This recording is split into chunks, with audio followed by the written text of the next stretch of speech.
Il y a 6 ans, M. Nicolas Sarkozy, à l'époque à la tête de l'UMP, a fait cette déclaration assez extraordinaire.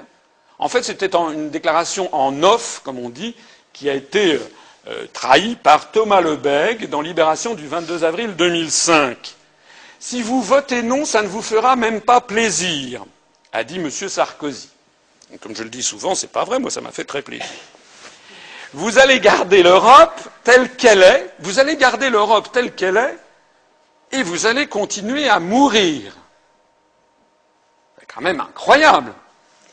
Alors votez oui, de toute façon, ça ne peut pas être pire qu'aujourd'hui. Vous voyez que c'est un menteur. Parce qu'on est en 2011, 6 ans après, c'est bien pire encore qu'en 2005. Tout est en train de s'effondrer. Vous voulez changer d'Europe, votez oui. Vous voyez donc que beaucoup de gens ont voté oui au motif qu'ils pensaient que ça allait tout améliorer. C'est pour ça que, je vous disais tout à l'heure, le soutien sociologique à la construction européenne est extrêmement faible en France. C'était il y a 6 ans. Il y a 6 ans également, M. Besancenot de la LCR nous fait cette déclaration après la victoire du non au référendum. C'est un encouragement formidable pour les forces nombreuses qui, elles aussi, pensent qu'une autre Europe est possible, à condition de défaire cette Europe libérale et capitaliste. À nous, qui venons de refuser cette Constitution, de proposer des initiatives européennes dessinant une autre Europe. Vous vous rappelez la citation au moment du traité de Nice de 2000, il était question déjà de dessiner une autre Europe. Vous voyez que c'était il y a 11 ans, 5 ans après, et on était toujours à commencer le dessin. Et actuellement, d'ailleurs, vous verrez qu'en 2012, M. Besancenot fera des déclarations en disant qu'il faut dessiner une autre Europe. L'extrême gauche aime bien les dessins. Il y a 5 ans, M.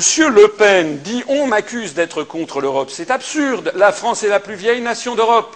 Mais je ne suis pas pour n'importe quelle Europe. C'est l'Europe des patries que nous voulons. » Et M. Gollnisch, qui est l'adjoint de M.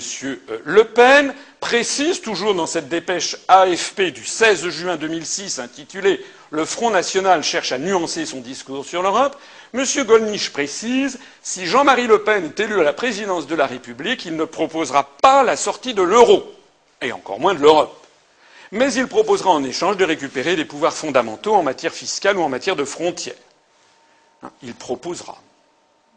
Ça me permet au passage de faire une petite incidente que je crois très importante, c'est que contrairement à ce que l'on croit, à ce que beaucoup de gens croient, le Front National, comme tous les mouvements souverainistes ou eurocritiques français, je pense en particulier au Rassemblement pour la France, l'ex-Rassemblement pour la France de M. Pasqua, auquel j'ai appartenu et dont j'ai claqué la porte justement pour cette raison. Debout la République de M. Dupont-Aignan, le mouvement républicain et citoyen de M. Chevènement, le parti de gauche de M. Mélenchon, eh bien, aucun de ces partis n'a jamais proposé dans ses documents électoraux de faire sortir la France de la prétendue construction européenne. Je vous mets au défi de m'en montrer une profession de foi qui le montre. Et même actuellement, les médias, pour des raisons qu'on aura l'occasion peut-être d'évoquer tout à l'heure, font mousser Mme Le Pen d'une façon extraordinaire. Eh bien, Mme Le Pen a dit qu'il fallait prendre ses distances avec cette Europe de Bruxelles, etc. Allez sur le site du Front National, vous verrez qu'il y a tout et son contraire sur le site de ce mouvement politique comme sur les autres. Il y a 2 ans, au moment des élections européennes, en juin 2009, c'est-à-dire il y a 1 an et demi, voici le tract national qui a été tiré à 30 ou 40 millions d'exemplaires par l'UMP. La proposition, ça c'était la proposition, comment dirais-je, le formulaire, enfin, qui a été envoyé donc à tous les secteurs. L'Europe doit changer, une autre Europe est possible.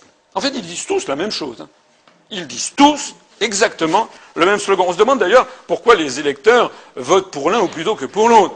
Là, c'est peut-être le plus beau. C'était toujours il y a 2 ans, M. Harlem Désir, qui présidait, enfin qui pilotait, qui était tête de liste de la liste du Parti socialiste pour l'Île-de-France, a fait donc des meetings, et là on le voit, le slogan du Parti socialiste, c'était « Changer l'Europe.fr ». Ils avaient même créé un site Internet. Alors, c'est là où il y a quand même un moment où il faut se pincer pour le croire. Rappelez-vous ce que je vous ai montré auparavant, en 1979. C'est-à-dire que le Parti socialiste, qui manque quand même d'imagination, à 30 ans de distance, fait exactement le même slogan, alors qu'entre-temps, il a été 14 ans à l'Élysée.